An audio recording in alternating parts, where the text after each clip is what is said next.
We'll now take a closer look at the George Washington Bridge in preparation for doing the homework assignment on the George Washington Bridge.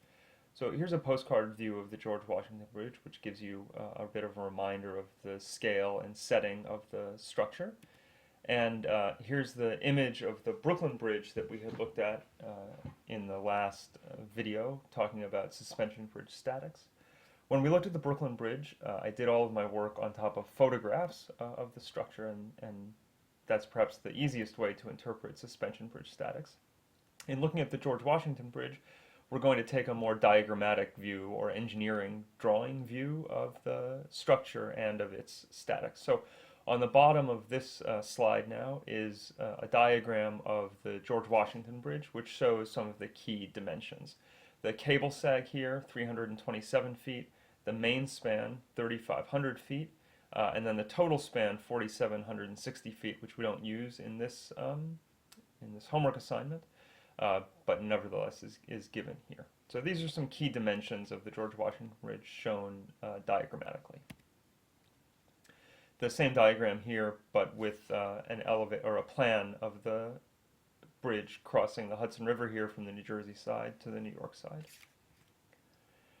The loads on the George Washington Bridge that we'll consider are the dead load, which is the self-weight of the bridge, the weight of the steel and paving material that actually makes up the structure itself, and the live load or traffic load that acts on the bridge. And you can see here that the dead load, W sub dl here, of 39 kips per foot, that's 39,000 pounds per foot of span, is much larger than the live load of the bridge, the traffic load of the bridge. So this bridge, the George Washington Bridge, is so large that the weight of the structure itself is actually the dominant load. And we've read and learned about how a heavy suspension bridge actually becomes stiffened through the deflection theory. This is the diagram of the Brooklyn Bridge that we've seen before that shows the key equation of suspension bridge statics, that H, the tension in the main cable, is equal to W, the applied load, times the square of the span length, divided by 8 times the cable sag.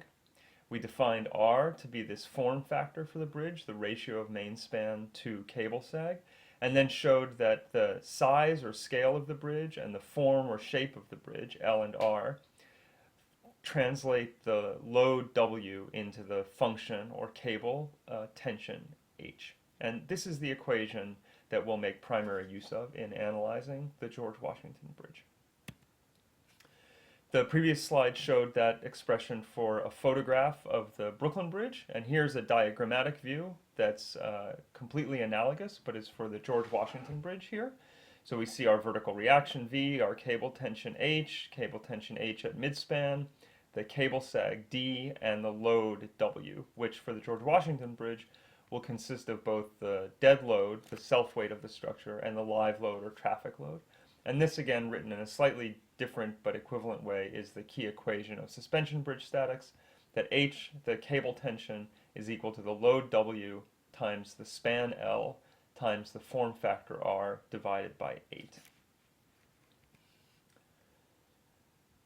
The next concept that we need to make use of in doing the George Washington Bridge homework is the idea of stress in the cable. H is the total amount of force that acts in the cable of the suspension bridge. The stress is nothing more than that cable tension or cable force divided by the total cross-sectional area of one of the cables. And you're asked in the assignment to assume that the cables of the George Washington Bridge are circular, so all that needs to be done to calculate stress is take the cable tension and divide by the area of a circular cross-section that you can calculate using the pi r squared formula that you're familiar with. And we use in engineering typically this symbol sigma, the Greek letter sigma, to represent stress. So these words, cable stress equals cable tension divided by cable area, in symbols is nothing more than sigma, the stress, is equal to H, the cable tension, divided by A, the cross-sectional area of the main cable. The next concept we need in doing the GWB homework is the concept of safety factor. Materials, such as the steel that makes up the main cables of the George Washington Bridge, have something that we often call an allowable stress, or you might have heard it called a yield stress. This is essentially the maximum stress that the material can take without failing in some sense, or without having severe damage caused to it. And we define this notion of safety factor to be the ratio of the allowable stress to the cable stress. And this is defined such that when the safety factor is greater than 1, the allowable stress is larger than the actual stress in the cable. And so this is a safe structure. When the safety factor is less than 1, the allowable stress is less than the demand or cable stress or cable stress, and this is an unsafe structure. This is a structure we're essentially predicting might fail under the applied loads. If the safety factor is exactly equal to 1, this is what you might think of as a perfectly efficient structure. In other words, the material is being used to the maximum degree allowed by its material properties. But one might think whether that's the safest design, because can we ever know perfectly what sorts of loads will act on the given structure? So those concepts, 3 concepts today: basic suspension bridge statics, the notion of stress in the main cable, and the notion of safety factor, are the 3 concepts that you need to be able to apply to do the homework on the George Washington Bridge.